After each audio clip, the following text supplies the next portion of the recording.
Three women pose by the pool for a commercial, but photographer Elliot storms off after getting upset over mistakes in the production. In a meeting, Japanese clients express their frustration to project manager Claire Dennison about delays in their coffee ad. Speaking in Japanese, Claire reassures them, promising a campaign they'll be proud of. Later, Claire finds Elliot drinking in the bathtub.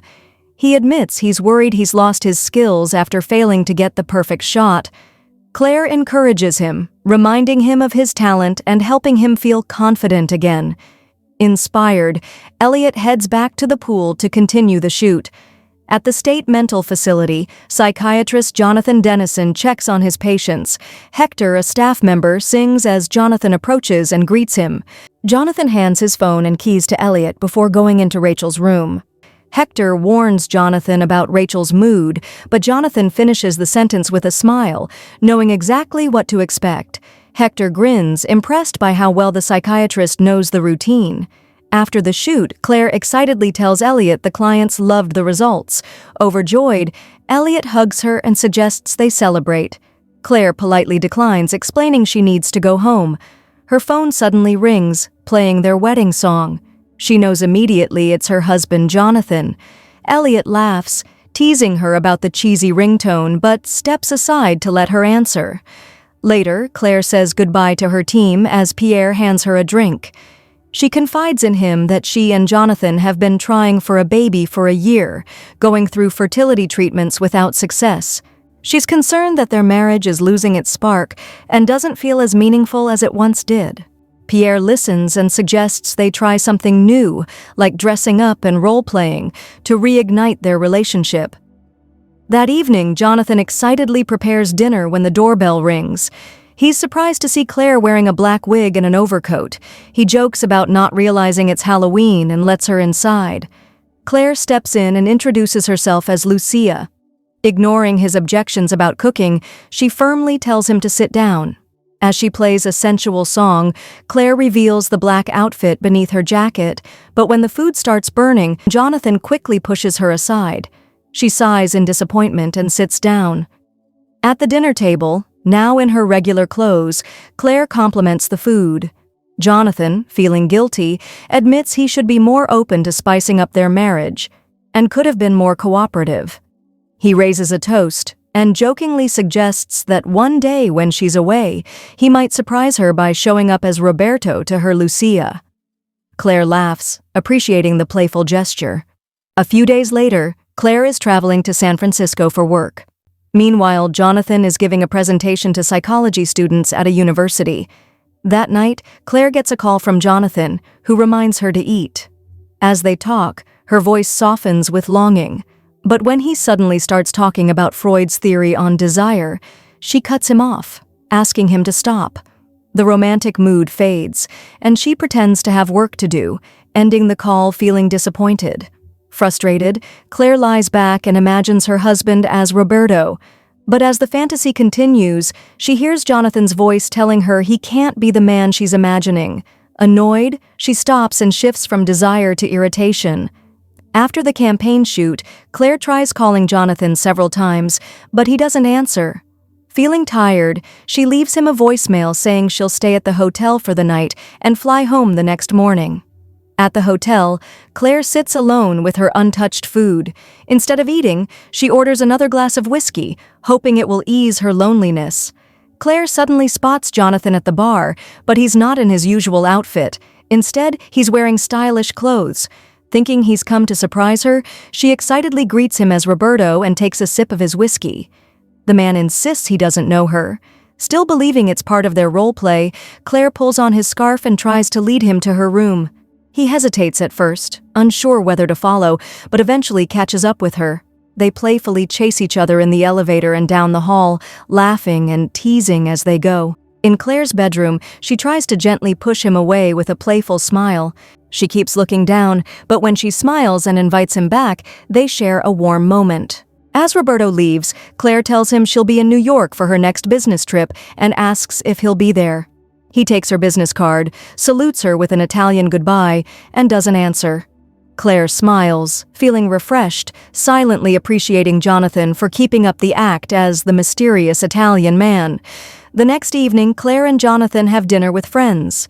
Claire playfully grabs Jonathan's glasses and puts them on, noticing the difference in the lenses.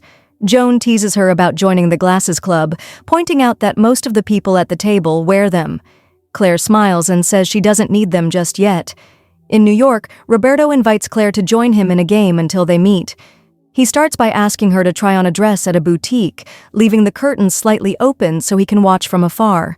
Later, at a restaurant, Roberto tells her to wear the dress while dining alone. He secretly watches from a nearby table and asks her to leave her undergarments on the table after she finishes her meal. At the hotel, Roberto asks Claire to write down her room number on a note and leave it at the front desk before going to her room. Claire leaves the door unlocked, and the man quietly enters the dim room, approaching her. The next morning, Claire wakes to the sound of her phone ringing. She answers, smiling when her husband's voice greets her. But when she gets up, she is shocked to find Roberto asleep beside her. She quickly jumps out of bed and asks Jonathan where he is. He tells her he's at home, cooking breakfast. As Roberto wakes up, Claire tells him to leave.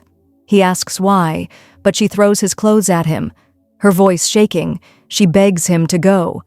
Horrified, Claire rushes to the bathroom, scrubbing her teeth and body, trying to erase the memory of the night. As she cries in the shower, she can't believe she unknowingly cheated on her husband with someone who looked just like him. That night, Claire comes home to find her family and friends gathered to celebrate their 5th anniversary. Surprised, she forces a smile as everyone greets her and offers congratulations. Later on the patio, her sister Melissa notices something is wrong, even though Claire insists she's fine. When Melissa presses her, Claire admits that she cheated on Jonathan. Disappointed, Melissa scolds her, reminding Claire that marrying Jonathan was the best thing that ever happened to her. Filled with guilt, Claire can only nod in agreement. As the evening ends, Jonathan and Claire say goodbye to their guests. With the house finally quiet, Claire apologizes to her husband for forgetting their anniversary. Jonathan brushes it off with a kiss on her cheek, telling her he understands, especially with how busy work has kept her. Later, Claire goes to their home office and emails Roberto. She apologizes for the confusion and tells him they can't meet again because she's happily married. The next day, however, Roberto waits for Claire outside her office in the rain. When she steps out, he offers his hand and introduces himself as Simon Phillips. Surprised, Claire hesitates but shakes his hand, reminding him that she's married. Simon calmly responds that he already knows, as he had read her email. Simon tries to kiss Claire, but she avoids him and heads to her car. He insists on one drink, and Claire reluctantly agrees. At the restaurant, Simon confesses his feelings, but Claire rejects him and stands to leave. He tries to stop her, but she tells him it's time to go.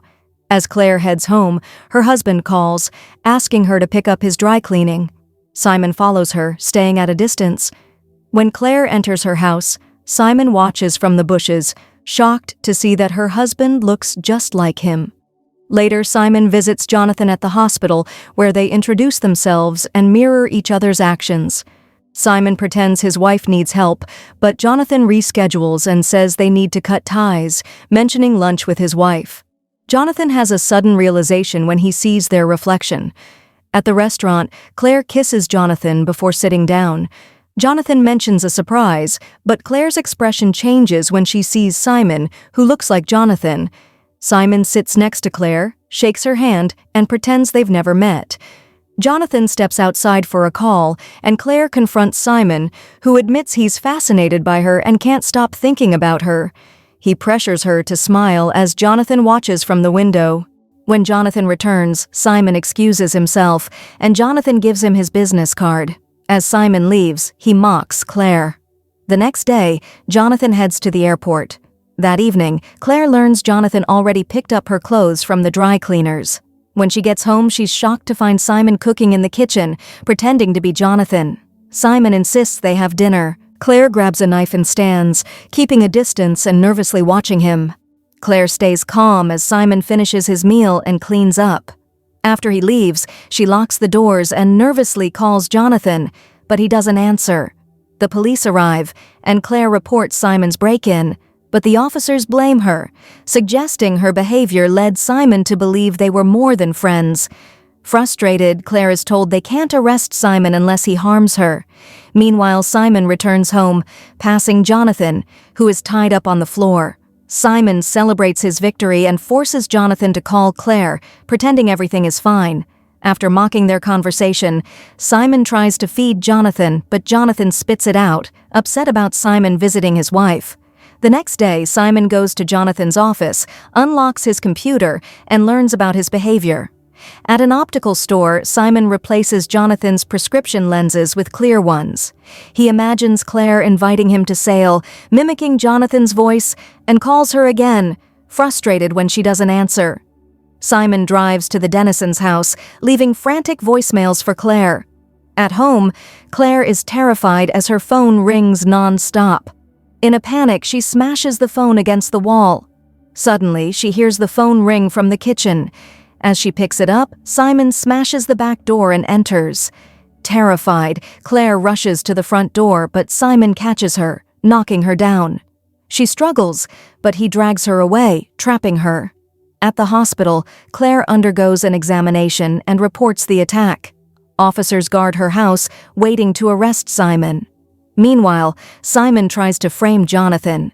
Dressed in Simon's clothes, Jonathan wakes up confused in Simon's car and stumbles home, where officers arrest him, mistaking him for Simon. The next day, Simon pretends to be Jonathan and comforts Claire as she apologizes for cheating. Claire believes she's speaking to her husband, and Simon mimics Jonathan's behavior to reassure her. At the mental hospital, Hector delivers food to the patients, unknowingly giving a meal to Jonathan, who's pretending to be Simon. Hector realizes Jonathan's identity and switches places with him, giving Jonathan a chance to escape. Jonathan hides in the elevator, but a nurse alerts the hospital when she notices Hector tied up. Jonathan overpowers an officer and escapes. Meanwhile, Claire receives a call warning her that the man who attacked her has escaped.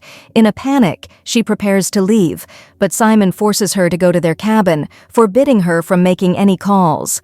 Jonathan calls Melissa to ask where Claire is. She tells him Claire had mentioned going to the cabin. Jonathan hangs up and rushes there. At the cabin, Simon and Claire finish dinner. He offers to run her a bath. Meanwhile, Jonathan arrives quietly with a gun. Claire, napping on the couch, wakes up in shock, thinking Jonathan is Simon.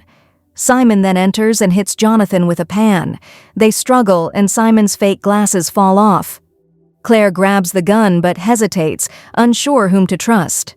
Jonathan mimics Simon's actions, but Claire realizes the man she shot is her husband. She then shoots Simon, ending the nightmare. Afterward, she comforts Jonathan. In a hospital, Simon wakes up, stumbles to a nursery, and sees a baby.